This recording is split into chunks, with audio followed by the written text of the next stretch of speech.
आयोजित सभेला मंचावर उपस्थित महाविकास आघाडीचे सर्व सन्माननीय नेते, काँग्रेस शरदचंद्रजी पवार साहेबांचा राष्ट्रवादी पक्ष आणि स्वाभिमानाची लढाई लढणाऱ्या निष्कलंक पवित्र अशा उद्धवजी बाळासाहेब ठाकरे साहेबांची सेना शिवसेना, या महाविकास आघाडीचा सगळा परिवार आज तुमचे चेहरे मला सांगतायत की दादा हे दिल्लीचं बोलतात पण गल्लीवर बोलायला तयार नाहीये. हे तुमच्या आमच्या जीवन मरणाच्या प्रश्नाला हात घालून त्याला न्याय द्यायला तयार नाहीये. आणि हे बिळात जाऊन बसले. आता बिळात आपण यांना 2 प्रश्न विचारले की त्याला जाब द्या, त्याला उत्तर द्या, मात्र हे बिळात जाऊन बसलेत. आजच्या दिनाचं औचित्य असं आहे की आज भारतातला पहिला नोबेल पुरस्कार जो आपला होता, ज्या आपल्या राष्ट्रगीताचे निर्माते रवींद्रनाथ टागोर यांची आज आपण त्या ठिकाणी जयंती आहे, जन्मदिन आहे.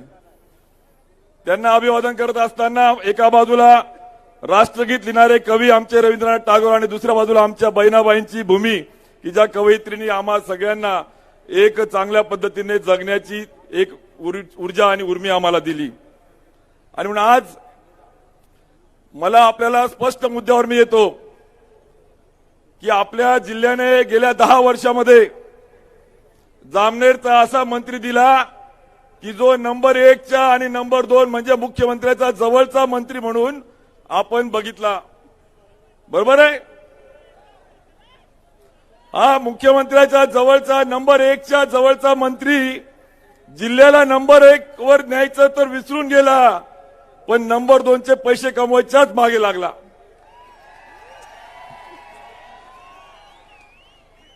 जिल्ह्याला नंबर 1 वर न्यायचं सोडून नंबर 2चे पैसे कमवायला लागला. हा जामनेरचा चंगू आणि चाळीसगावचा एजंट हा मंगू, या चंगू आणि मंगूने आपल्या जिल्ह्याच्या सांस्कृतिक आणि एका विकासाला कीड पोचवण्याचं काम या चंगू मंगूच्या जोडीने केलंय, लक्षामध्ये घ्या. आणि म्हणून आज नंबर 2च्या पैशाची मस्ती यांच्या मस्तकामध्ये आहे. सत्तेमधून कोणाला गाडता येईल का, याला पाडता येईल का, याला जिरवता येईल का, याला गुन्हा दाखल करता येईल का, या सत्तेच्या मस्तीमध्ये कार्यकर्ते यांना नोकर वाटायला लागले. मालक आणि नोकर अशी संघटनेची जागा कार्यकर्ता आणि नेता नाही, तर नोकर आणि मालक त्या ठिकाणी डोक्यामध्ये यांच्या आली आहे. या सगळ्यांना आपल्याला हद्दपार करण्यासाठी आजची विजयी सभा आपण आज या ठिकाणी उद्धवजी साहेबांच्या मार्गदर्शनाने त्या ठिकाणी घेतोय. आणि म्हणून आज या 2 नंबरच्या पैशाच्या माध्यमातून लक्ष्मीचं दर्शन जिल्ह्याला या आठवड्यामध्ये होणार आहे, लक्षामध्ये राहू द्या. मला बरेच जण बोलले दादा ओल्या पार्टी सुरू आहे, म्हणले 5-5 क्विंटलच्या मटण एका गटाला त्या ठिकाणी देत आहेत. आणि कार्यकर्ते आमचे राजू दादा त्या ठिकाणी विचारतात तेव्हा ते सांगतायत की जाऊ द्या दादा आम्ही कोणाचंही खाल्लं मटण, मात्र दाबू मशालीचं बटन, हा विश्वास त्या ठिकाणी देत आहेत. पण आज लक्षामध्ये घ्या, यांना मी सांगू इच्छितो कि शाख से टूट जाए वो पत्तियां नहीं है हम, शाख से टूट जाए वो पत्तियां नहीं है हम, आंधियों से कह दो अपनी औकात में रहो तुम, अपने औकात में रहो तुम. आज ज्यांनी आमच्या खानदेशाला, आमच्या जिल्ह्याला, आमच्या शेतकऱ्याला, आमच्या तरुणाईला ज्या ठिकाणी खानदेशामधून आमच्या जीवनाला गती द्यायच्या ऐवजी अधोगतीकडे नेण्याचं पाप केलंय, त्यांना हद्दपार करण्याची लढाई आहे. आणि म्हणून आज या प्रचार सभेच्या निमित्तानं हे संकट मोचक यांना नाव दिले, डुप्लिकेट संकट मोचक. हे संकट मोचक नाहीये, जिल्ह्यावर संकट आहे, संकट.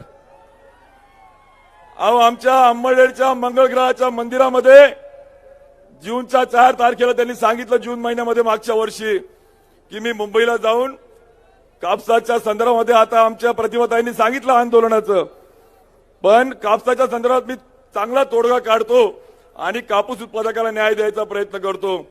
अरे मंगळग्रहाच्या मंदिरावर तुम्ही बोललात, हा मंगळग्रह तुम्हाला सोडणार नाही, तुम्ही आमच्या कापूस उत्पादकाला न्याय दिला नाही, हे पण लक्षामध्ये राहू द्या. एका बाजूला भंडारा गोंदियाच्या भात उत्पादक शेतकऱ्याला 15,000 रुपये हेक्टरी अनुदान मिळतंय, म्हणजे भात पिकवणारा शेतकरी शेतकरी आहे. मग माझा जिल्ह्यातला खानदेशातला कापूस उत्पादक शेतकरी नाही का, यांची त्या कॅबिनेटला दाढ उठत नाही. जर भात उत्पादकाला बोनस देत आहे त्या ठिकाणी, तर माझ्याही शेतकऱ्याला कापूस उत्पादकाला बोनस द्या. ही दाढ उठली असती तर यांना आम्ही संकटमोचक म्हटलं असतं. हे संकटमोचक नाही, हे आमच्या जिल्ह्यावरचं संकट या ठिकाणी आहे. आणि आज कांद्याच्या संदर्भात मागे चांदोडला गेले 6 महिन्यापूर्वी, तारीख पण माझ्याजवळ आहे. चांदोडला गेले आणि म्हटले की कांद्याच्या संदर्भामध्ये केंद्राकडे जाऊन आपण तोडगा काढूया आणि पर्याय काढूया. यांनी तोडगा काय काढला? गुजरातच्या पांढऱ्या कांद्याला निर्यातीची परवानगी आणि आमच्या जिल्ह्यातल्या खानदेशाच्या कांद्याला मात्र परवानगी नाही.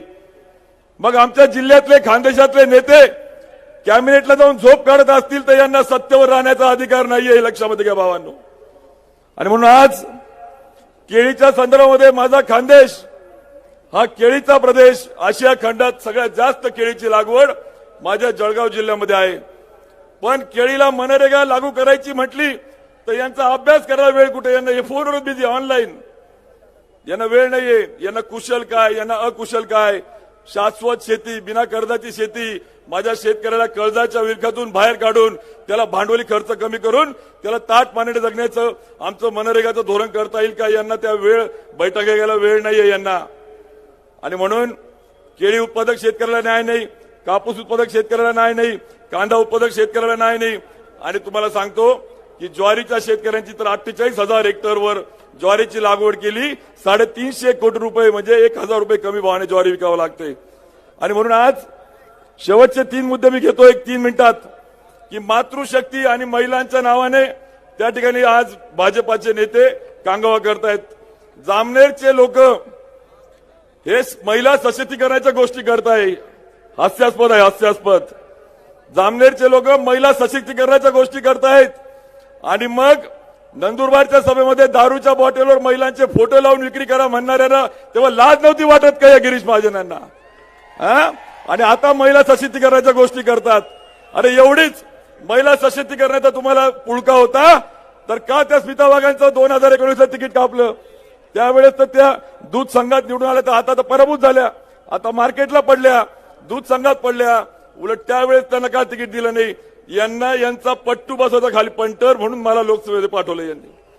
आज या सगळ्या राजकारणाला आपला जिल्हा कंटाळलाय.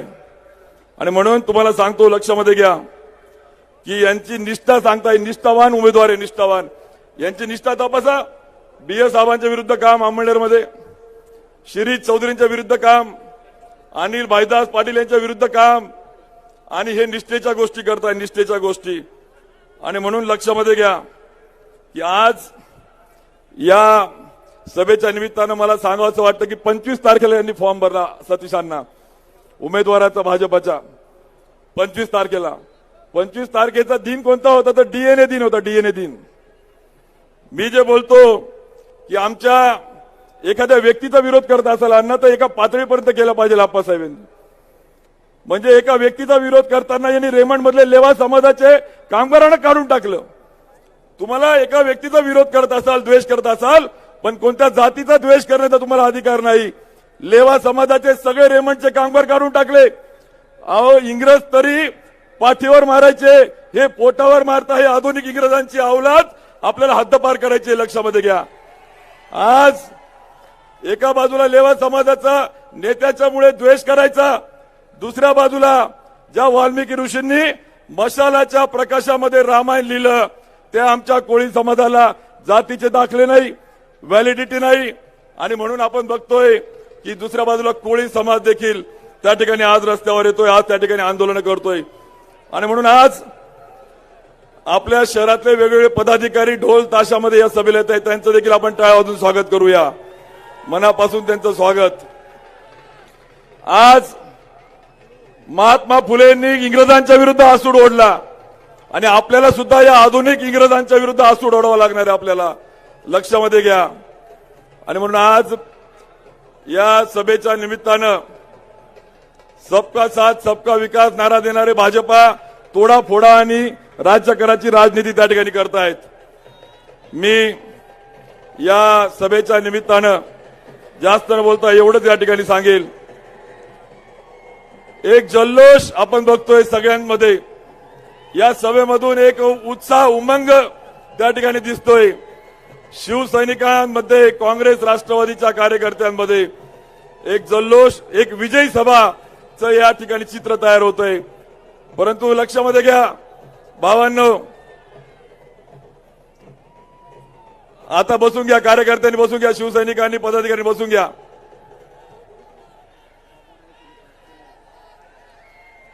ज्या साने गुरुजींच्या खानदेशाच्या भूमीमध्ये आजची सभा होते साहेब, त्या साने गुरुजींच्या जन्मशताब्दी अभियानाला मी त्यावेळेस 1993-94 मी साक्षीदार आहे. आणि ते वाक्य आज माझ्या मुखावर आहे. बापू काळदाते युक्रांचे सप्तर्षी, कुमार सप्तर्षींचे वाक्य माझ्या डोक्यामध्ये आहे. आता उठवू सारे रान, आता पेटवू सारे रान, शेतकऱ्यांच्या आणि तरुणांच्या हक्कासाठी लावू पणाला प्राण. आणि आता आपल्याला मशालीच्या माध्यमातून क्रांती करण्याची गरज आहे. आणि म्हणून 11 मे तारीख अशी साहेब की स्वातंत्र्य सैनिकांनी दिल्ली काबीज केली होती, 11 मेला. आणि आपल्याला देखील आज 11 मेला प्रचार थांबणार आहे आपला. आणि 11 मेला प्रचार थांबल्यानंतर दिल्लीला आपल्या देशातल्या सर्वोच्च सभागृहामध्ये करण पाटलांना पाठवण्यासाठी 13 तारखेला मतदान करून सज्ज आपल्याला त्या ठिकाणी व्हायचंय. मी आपल्या सगळ्यांना अजून काही वक्त्यांच्या मनोगत ऐकायचे, त्यामुळे जास्त न बोलता मी एवढंच बोलेल की आपण लक्षामध्ये घ्या, ही आपल्या तरुणाईच्या आणि शेतकऱ्याच्या स्वाभिमानाची लढाई आहे. यांना गिरणा तापीवर न्याय द्यायला वेळ नाहीये. कापूस, कांदा आणि केळीला लक्ष द्यायला वेळ नाही. पीक विम्याकडे लक्ष द्यायला यांना वेळ नाहीये. आणि म्हणून आज आपण सगळ्यांनी या ठिकाणी एक संकल्प करायचा आहे की 13 तारखेला आपण जास्तीत जास्त सकाळी 11 वाजेच्या आत, उन्हाचं त्या ठिकाणी तापमान खूप असणार आहे, मतदान करून घेणं गरजेचं आहे. तो संकल्प आपल्या सगळ्यांनी घ्यायचा आहे. एवढंच आव्हान या निमित्ताने करतो. आणि खरं तर बोलण्यासारखे मुद्दे खूप होते की या संकट मोचक आणि संकटाचं मला विचारायचंय, पोखरामध्ये पहिल्या टप्प्यातले गावं आले, गेल्या 5 वर्षामध्ये पोखरा योजनेत एकही गाव आलं नाही. मग संकट मोचन आहे का संकट आहे हो? आज माझ्या केळीच्या उत्पादकांना पीक विम्याची यांनी एक बैठक घेतली नाही. मग संकट मोचक आहे का संकट आहे? आज भात शेतीला अनुदान दिलं, कापूस शेतकऱ्याला रुपया अनुदान दिलं नाही. हे संकट मोचक आहे का संकट? आज माझ्या दूध उत्पादकाला हक्काचा जो फरक शासनाकडनं मंजूर झाला होता, त्या फरकाचे प्रस्ताव हे पाठवू शकले नाही. आणि मग आमच्या दूध उत्पादकांचा घाम चोरणारे संकट मोचक आहे का संकट? आज जिल्ह्यातल्या स्वामीनाथन आयोगापासून सगळे आयोग सांगतात की शेतकऱ्याला गाव पातळीवर कर्ज उपलब्ध करून द्या, त्याला कर्जाच्या कक्षामध्ये आणा, म्हणजे तो आत्महत्येच्या या सगळ्या चक्राबाहेर जाईल आणि तो ताट माननीय बँकेशी, संस्थेशी जोडला जाईल. मात्र ही एकमेव अशी बँक आहे जळगाव जिल्हा बँक की जी बँक 291 संस्था विकासोच्या अनिष्ट तफावतमध्ये टाकून त्यांना त्या ठिकाणी देशोधडीला लावण्याचं काम करते. मग हे संकट मोचक आहे का संकट? हे पण लक्षामध्ये घ्या. आणि म्हणून आज मी विनंती करेल की आपण सगळ्यांनी वज्रमूठ त्या ठिकाणी बांधून संकल्प करायचा आहे की येणाऱ्या 13 तारखेला आम्ही मशालीच्या माध्यमातून क्रांती करू. धन्यवाद. जय हिंद, जय महाराष्ट्र.